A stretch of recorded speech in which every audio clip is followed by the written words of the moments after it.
لە ماوەی 21 ساڵی کارکردنی پەرلەمانی هەرێمی کوردستان ئایا تا چەند توانیوێتی سەرکەوتوو بێت لە ڕۆڵ و ئەرکەکانی لە ئێستاوە پیرۆزبایی لە معارەزەیەکیان بەیانی بێنە سەر سوڵتە بەڵام وان نییە چونکە ئەوەی دەسەڵات دابێتن ئەوەی لە دەسەڵات بێت چۆن وا ئەکەت بەیانی دەسەڵات لە دەست بدەتن پەرلەمانی کوردستان قەرار لەسەر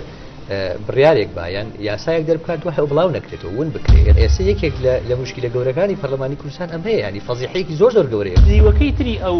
پرۆسەیە جێبەجێکردنەکەیە ئیشکالێتەکە لێرە دەست پێ دەکات لازمە لە خزمەتی خەڵکی دابن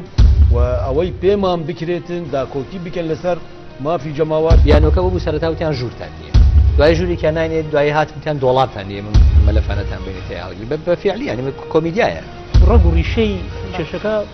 خەڵکی هاوڵاتی نایزانی. گفتوگۆی پایتەخت شەوی پێنج شەممە کاتژمێر 8:05 لە NRT-ەوە پێشکەشتان دەکرێت.